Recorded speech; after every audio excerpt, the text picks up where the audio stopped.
O que é que acontece com a Argentina, que sempre quando a gente vai falar da Argentina ou dos argentinos, a gente simplesmente vê casos de racismo lamentáveis. Pois é, a gente percebe isso ficou evidente agora, foi ontem, que o volante, né, Enzo Fernandes da Argentina, mostrando lá em live, comemorando um gol, comemorando ao título da Copa América em cima da Colômbia, no ônibus, junto com todos os outros jogadores. Eles começaram a fazer um canto racista para a França. Então vamos lá. Primeiro vamos trabalhar com a história.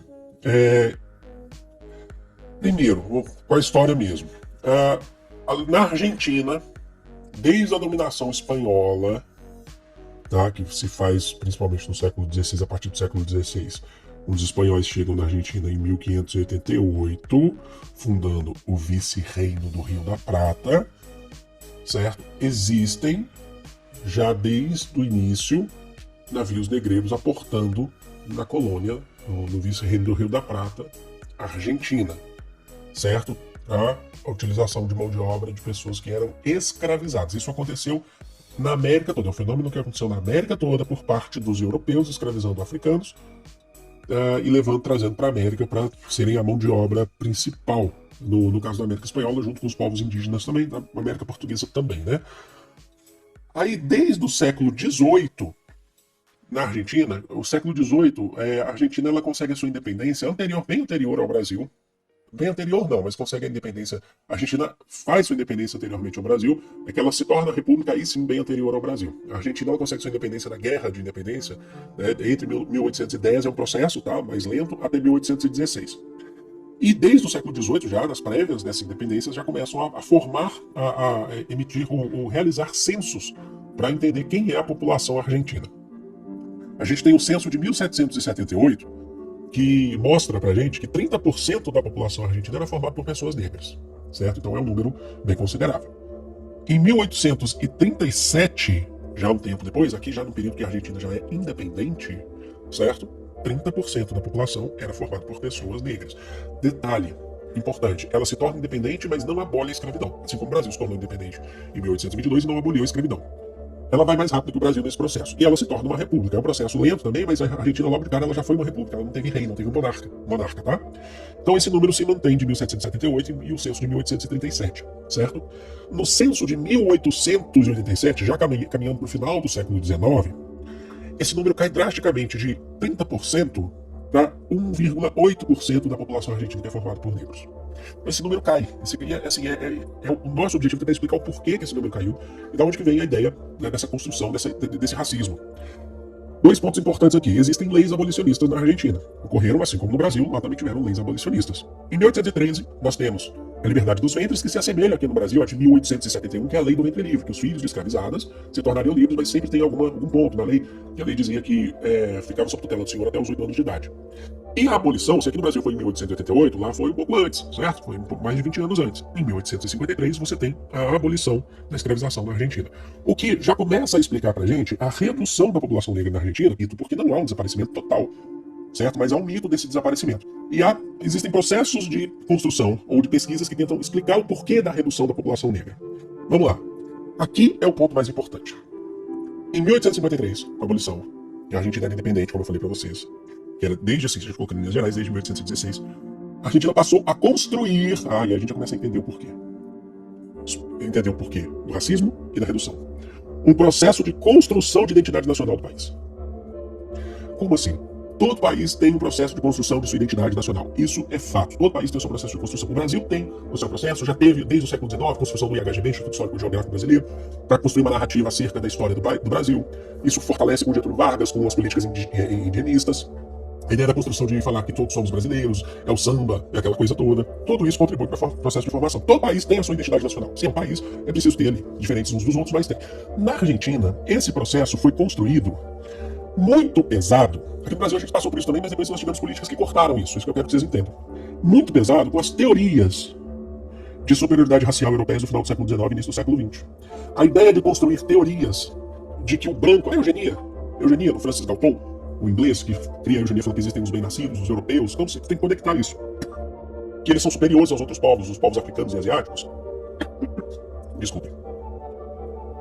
Depois, final do século XIX, início do século XX, a gente tem o darwinismo social, falando que as sociedades evoluem de forma natural, assim como as espécies, o darwinismo social que nada tem a ver com Darwin, mas que é construído no processo, dá esse nome por conta do processo de esse entendimento de evolução. É pseudociência, não é ciência, isso não é comprovado cientificamente, tá? Nem eugenia, nem darwinismo social. Mas eram ideias que estavam muito em alta entre as elites do século XIX, século XX na Europa. Chegou no Brasil também. Só que no Brasil, eu quero fazer esse contraponto aqui, que no Brasil a gente bate de frente com o darwinismo social e com a eugenia muito através do governo Vargas, por mais que você não concorde. Tá? Por mais que você não concorde. Porque na década de 30 surge um sociólogo importante no Brasil, em 32, 33, que é o Gilberto Freire, que a gente discorda em vários pontos, eu, por exemplo, mas tem sua importância, que vai trabalhar com outro mito. É um mito para quebrar outro mito, que é o mito da democracia racial. E no Brasil, a miscigenação, valorizando a miscigenação, que no Brasil existe um processo de democracia, que não é o racismo, que existe um processo de democracia racial. Tudo bem, eu não concordo com isso, a gente não concorda. Mas isso bate de frente com as ideias de superioridade, porque a partir do momento que ele está falando de democracia, ele está tentando hegemonizar. Hegemonizar não, é isso. Hegemonizar. É isso mesmo. Tentando falar assim, ó, somos todos filhos do Brasil. Isso na década de 30. Na Argentina, a gente pouco teve esse contraponto. Lá se ficou com a ideia de superioridade dos brancos sobre os outros povos. Desde o século XIX, desde o processo de abolição. Então, foi um processo de construção dessa identidade nacional que explica o racismo, porque as pessoas foram criando e foram crescendo naquele ponto, os brancos, as pessoas brancas foram crescendo com essa ideia da superioridade étnico-racial, certo? E aí, alguns outros pontos que explicam a redução da população negra na Argentina. Parte dos homens negros lutaram na Guerra do Paraguai entre 64, 65, 70, 71, assim como no Brasil também, mas a população brasileira era bem maior. E o número de pessoas negras escravizadas no Brasil era maior também. Você teve uma epidemia de cólera em 1861 e você teve uma epidemia de febre amarela em 1871 na Argentina. Esses três pontos ajudam a explicar a redução da população negra, mas eles não explicam a ideia da construção do mito do desaparecimento. Eles não se sustentam por si só. Sabe o que se sustenta por si só? A ideia da construção da identidade nacional branca.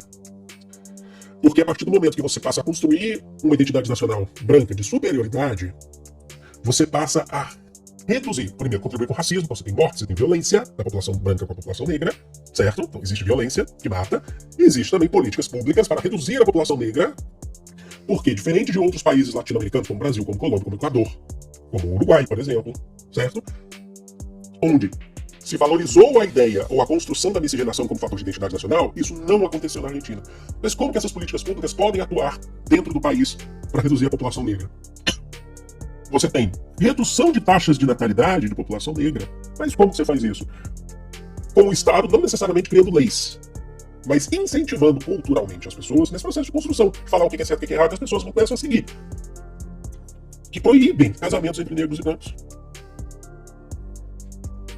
Proíbem, e assim a população negra vai diminuindo, porque era um fator que a gente já pode definir como um fator racional da construção de uma identidade nacional. Não é irracional, é racional.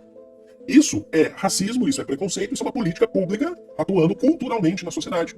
Então vocês estão entendendo o que a gente está falando? Que gera violência, que gera afastamento. Entenderam? Compreendendo? Vamos lá.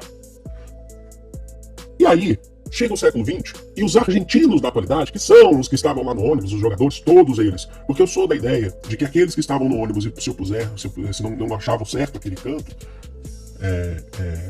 racista, você precisa na hora mandar parar, você precisa na hora entrar em fazer um contraponto, partir pra cima, sabe? Não necessariamente de forma de violência física, mas partir pra cima no argumento, parou com isso não tá certo.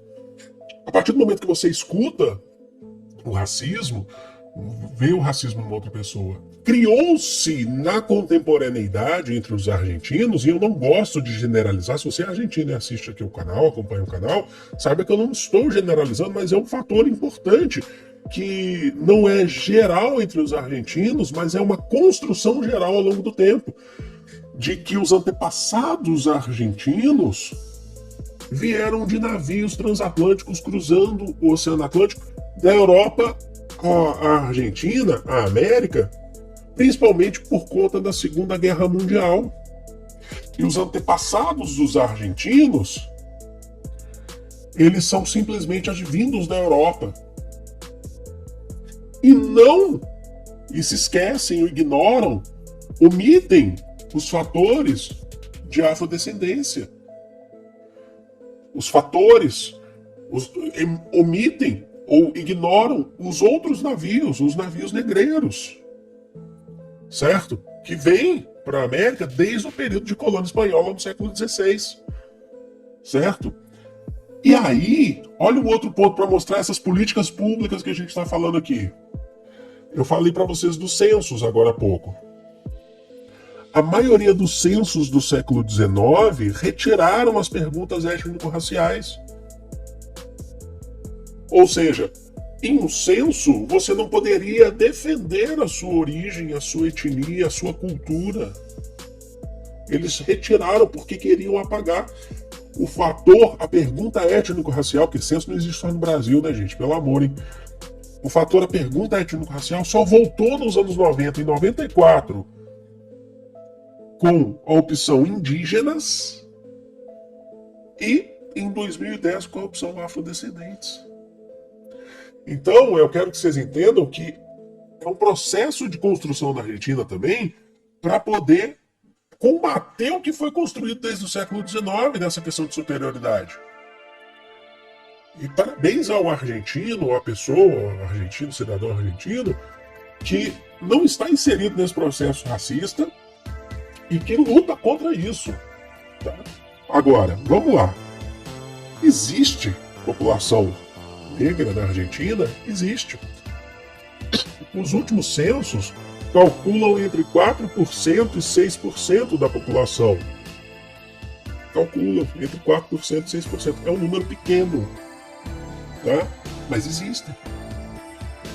No dia 6 de janeiro, por exemplo, existe a única festa, ou existem algumas festas, essa é a maior, mas assim, quando a gente fala única, que é a única de grande escala, que acontece a festa de São Baltazar, que é festejada pelos afrodescendentes na Argentina e no Uruguai, certo? No norte, que acontece na província de Corrientes, no norte, a norte de Buenos Aires, a centenas de quilômetros de Buenos Aires. Em Buenos Aires existem algumas festas também, em bairros mais populares, mas existem.